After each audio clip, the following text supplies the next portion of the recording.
Assalamualaikum warahmatullahi wabarakatuh. Nama saya Agni Padilla Rizky dari kelas 1D Prodi S1 Keperawatan Universitas Muhammadiyah Tasikmalaya. Ingin memaparkan tugas makalah yang saya buat tentang sholat. Yang pertama, hakikat sholat.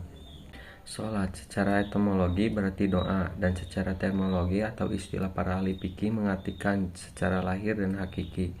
Secara lahiriah, sholat diartikan beberapa ucapan dan gerakan yang dimulai dengan takbir dan diakhiri dengan salam. Sholat merujuk kepada ritual ibadah pemeluk agama Islam. Menurut syariat Islam, praktik sholat harus sesuai dengan segala petunjuk tata cara Nabi Muhammad sebagai figur pengejawantah perintah Allah. Hakikat sholat adalah menghadapkan hati dan jiwa kepada Allah dengan cara yang dapat mendatangkan perasaan takut dan cinta kepadanya, serta menumbuhkan dalam jiwa akan kebesarannya. Ibnul Qayyim rahimahullah menguraikan hakikat sholat. Tidak dapat diragukan bahwa sholat merupakan perkara yang sangat mengembirakan hati bagi orang-orang yang mencintainya, dan merupakan kenikmatan ruh bagi orang-orang yang mengesahkan Allah. Puncak keadaan orang-orang yang jujur dan parameter keadaan orang-orang yang meniti jalan menuju kepada Allah. Yang kedua, mengapa Allah Subhanahu wa Ta'ala mewajibkan sholat? Sholat merupakan salah satu sarana yang paling utama dalam hubungan antara manusia dengan Allah Subhanahu wa Ta'ala. Sholat juga merupakan sarana komunikasi bagi jiwa manusia dengan Allah. Sholat juga mempunyai kedudukan yang sangat penting dan mendasar dalam Islam, yang tidak bisa disejajarkan dengan ibadah-ibadah yang lain. Sholat seringkali disebut dalam Al-Quran. Sholat adalah tiang agama. Hal ini disebutkan dalam hadis Rasulullah yang diriwayatkan oleh Baihaqi. Sholat itu adalah tiang agama Islam, maka barang siapa mendirikannya maka sungguh ia telah mendirikan agama, dan barang siapa meninggalkannya maka sungguh ia telah merubuhkan agama. Sholat adalah kunci surga. Hal ini disebutkan dalam hadis Rasulullah yang diriwayatkan oleh Muslim dari Jabir yang dikutip dari kitab Ihya Ulumuddin karya Imam Ghazali. Tujuan dan fungsi sholat. Tujuan Allah menciptakan kita adalah untuk beribadah dengan amal kebaikan dan menyembah kepadanya.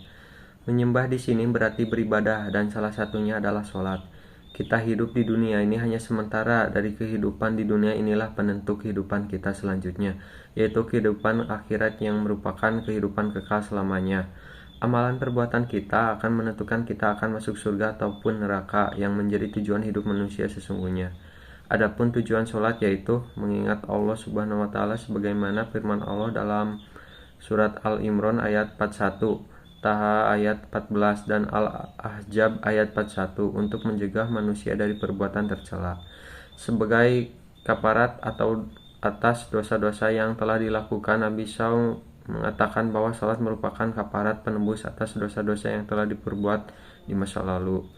Sesungguhnya sholat yang 5 waktu itu merupakan kifarat penembus dosa yang dilakukan antara yang satu dengan sholat yang lainnya, kecuali atas dosa-dosa besar. Akhlak dalam sholat. Ibnu Miskawai mendefinisikan akhlak sebagai keadaan jiwa seseorang yang mendorong untuk berbuat tanpa melalui proses berpikir dan pemahaman. Akhlak berarti melibatkan dalam bawah sadar. Ilmu yang mempelajarinya disebut ilmu akhlak yang berarti. 5. Hikmah sholat. Di antara beberapa hikmah sholat 5 waktu adalah sebagai berikut.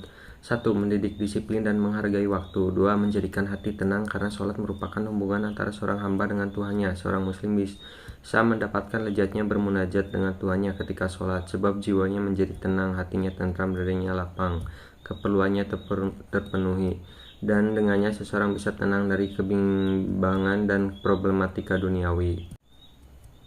6. Makna spiritual sholat. Seseorang yang sholat berarti melakukan hubungan langsung dengan Allah Subhanahu wa Ta'ala. Dengan demikian tercipta rasa aman, tenang, damai, indah, sejuk, dan lapang di dada, seperti yang dilukiskan Allah dalam ayat, yaitu orang-orang yang beriman dan hati mereka menjadi tentram dengan mengingat Allah. Sekian, mohon maaf bila ada kesalahan dan kekurangan. Wassalamualaikum warahmatullahi wabarakatuh.